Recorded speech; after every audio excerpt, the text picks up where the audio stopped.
Hello বন্ধুরা, তোমরা সবাই কেমন আছো? আবারও চলে আসলাম আরেকটা নতুন পদ্ধতিতে সিরিঞ্জ বা কলপিঠার রেসিপি নিয়ে। আশা করি আজকের পিঠার ডিজাইনটা তোমাদের কাছে খুব ভালো লাগবে। প্লাস্টিকের ব্যাপারের উপর অনেক সিরিঞ্জ পিঠা বা কলপিঠার ডিজাইন করে তোমাদেরকে দেখিয়েছি।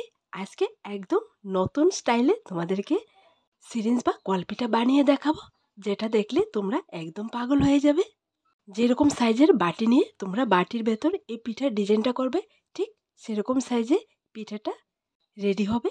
দেখতে খুবই সুন্দর লাগে। ঘরে থাকা সামান্য চালের গুঁড়ি দিয়ে আজকের এই সিরিঞ্জ বা কলপিঠার ডিজাইনটা বাটির মধ্যে একবার ট্রাই করে দেখবে।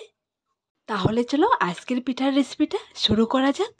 প্রথমে এখানে নিয়ে নিলাম এক বাটি চাল। চালটাকে আমি আগের দিন রাত্রেবেলা ভিজিয়ে রেখেছিলাম, এরপর ধুয়ে ক্লিন করে নিয়ে আসলাম। এইবার ব্লেন্ডারে দিয়ে স্মুথ একটা ব্যাটার রেডি করে নেব। আমার চ্যানেলের বেশিরভাগ সিরিঞ্জ পিঠাগুলো আমি এরকম ব্যাটার রেডি করে এরপর তৈরি করে তোমাদেরকে দেখাই। এটা একদমই সহজ একটা পদ্ধতি। এরকম চালের পেস্ট করে তোমরা যদি সিরিঞ্জ বা কলপিঠা রেডি করো, তাহলে সিরিঞ্জের ভেতর একদমই আটকাবে না। অল্প সময়ে অনেকগুলো সিরিঞ্জ বা কলপিঠা রেডি করতে পারবে। চালের পেস্টটা করে আমি সুন্দর করে ছেঁকে নিলাম, যাতে করে কোনো প্রকার লাম্পস না থেকে যায়। স্মুথ একটা ব্যাটার রেডি করে নিলাম। এরপর এর মধ্যে দিয়ে দিলাম স্বাদ মতন লবণ।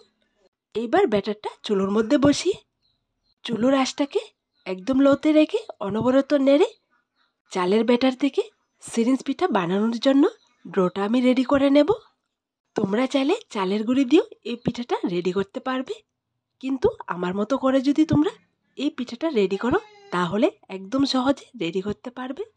সিরিঞ্জ বা কলপিঠা তৈরি করার দুনিয়ার সবচেয়ে সহজ পদ্ধতি হলো আমার এই পদ্ধতিটা।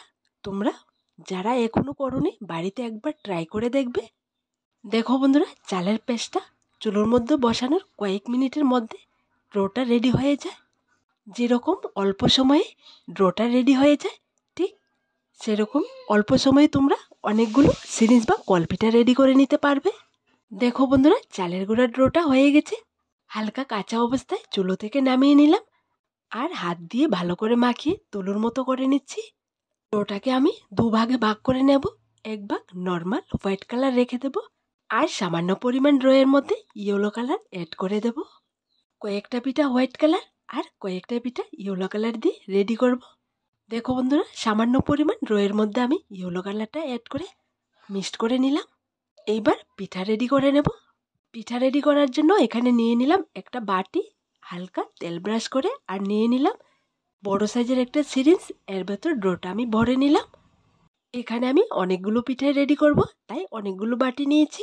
হালকা তেল ব্রাশ করে একটা বাটির মধ্যে আমি পিঠার ডিজাইন করে তোমাদেরকে দেখিয়ে দিচ্ছি।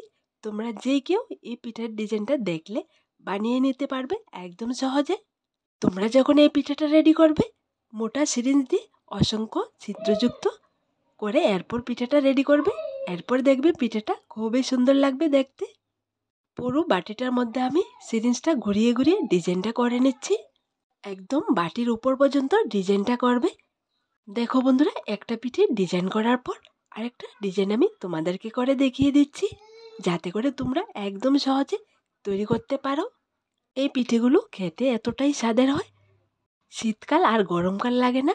একদম বেশি পরিমাণে তৈরি করে তোমরা যদি ভালো করে শুকিয়ে রেখে দাও, তাহলে বছর জুড়ে খেতে পারবে। আর এত সুন্দর পিঠার ডিজাইনটা বাটির মধ্যে করে তোমরা সবাইকে অবাক করে দাও। না লাগবে কলা পাতা, না লাগবে প্লাস্টিকের ব্যাপার, তোমরা বাটির মধ্যে এত সুন্দর সিরিঞ্জ বা কলপিঠা রেডি করতে পারবে। তাই তোমাদেরকে বলি, তোমরা আর দেরি না করে বাটির মধ্যে একবার এই পিঠার ডিজাইনটা করে ঘরেতে ট্রাই করে দেখো। একে একে আমি অনেকগুলো পিঠার ডিজাইন তোমাদেরকে করে দেখিয়ে দিলাম। আশা করি তোমরা যে কেউ একবার দেখলে চোখ বন্ধ করে এই ডিজাইনটা করে নিতে পারবে বাটির মধ্যে। দেখো বন্ধুরা, পিঠার ডিজাইনটা দেখতে কতটা সুন্দর লাগছে। হোয়াইট কালারের পিঠাগুলো রেডি করা হয়ে গেছে। এবার আমি of camera yellow colour batter থেকে পিঠেগুলো রেডি করে নিচ্ছি, এরপর তোমাদেরকে দেখাচ্ছি। দেখো বন্ধুরা, সবগুলো পিঠা ডিজাইন করা হয়ে গেছে বাটির মধ্যে। আর দেখো পিঠাগুলো দেখতে কতটা সুন্দর লাগছে। এবার বাটির মধ্যে পিঠাগুলো আমি স্টিম করে নেব। স্টিম করার জন্য এখানে নিয়ে নিলাম স্টিমার। স্টিমারের ভেতর পিঠা ডিজাইন করা বাটি সেট করে বসিয়ে দেব। এখানে স্টিমারের ভেতর 2টা বাটি আমি সেট করে বসিয়ে দিলাম। আর আগে থেকে চুলোর মধ্যে পানি বসিয়ে রেখেছি, পানিটা ফুটে গেছে। এইবার স্টিমার বসিয়ে দেব ফুটন্ত পানির হাঁড়ির উপর। এরপর উপর দিয়ে ঢাকনা দিয়ে কয়েক সেকেন্ড রাখলে পিঠাটা একদম পারফেক্টভাবে রেডি হয়ে যাবে। দেখো, কয়েক সেকেন্ডের পর পিঠাটা একদমই রেডি। এতটাই ভাপের জন্য কিছুই দেখা যাচ্ছে না। এইবার আমি পিঠের বাটিগুলো স্টিমারের ভেতর থেকে বের করে নেব। ঠিক একই রকম করে আমি বাকি পিঠেগুলো এক এক করে স্টিমারের ভেতর দিয়ে স্টিম করে নামিয়ে এরপর তোমাদেরকে দেখাবো। তোমাদেরকে বলি বন্ধুরা, আজকের এই সিরিঞ্জ বা কলপিঠার নতুন পদ্ধতিটা তোমাদের কাছে কেমন লাগলো ছোট্ট একটা কমেন্টে লিখে জানাবে। তোমাদেরকে বলি বন্ধুরা, কঠিন জিনিসগুলো আমি সহজ করে তোমাদেরকে করে দেখাই, যাতে করে তোমরা একদম অল্প সময়ে অল্প উপকরণ দিয়ে সুন্দর ডিজাইনের পিঠে তৈরি করতে পারো। দেখো বন্ধুরা, সবগুলো পিঠা রেডি করা হয়ে গেছে। স্টিম করে আমি নামিয়ে নিলাম। স্টিমারের ভেতর এতটাই ধোয়া, একদম কিছুই দেখা যাচ্ছে না। দেখো বন্ধুরা, পিঠাগুলো স্টিম করার পর কতটা সুন্দর লাগছে, কালারটা একদম ফুটে উঠছে। পিঠাগুলোকে এখন বাটি থেকে বের করা যাবে না, ভেঙে যাবে। তাই পিঠাগুলোকে কি করতে হবে, ভালো করে রোদ্রেতে দিয়ে শুকাতে হবে। এরপর পিঠাগুলো বাটি থেকে বের করলে একদম বাটির মতো দেখা যাবে। দেখো বন্ধুরা, পিঠাগুলো আমি রোদ্রের মধ্যে দিয়ে হালকা শুকিয়েছি। হালকা শুকানোর পরে পিঠাগুলো বাটি থেকে বের হয়ে আসছে। যত্ন সহকারে সাইডের অংশটা আগে ছাড়িয়ে নিতে হবে। এরপর বাটিটা উপর করলে পিঠাটা বের হয়ে যাবে। দেখো, তোমাদেরকে দেখিয়ে দিলাম পিঠাটা কতটা সুন্দর লাগছে।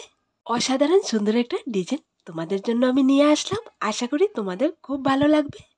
বাকি পিঠেগুলো আমি একই রকম করে বাটি থেকে বের করে তোমাদেরকে দেখিয়ে দিচ্ছি।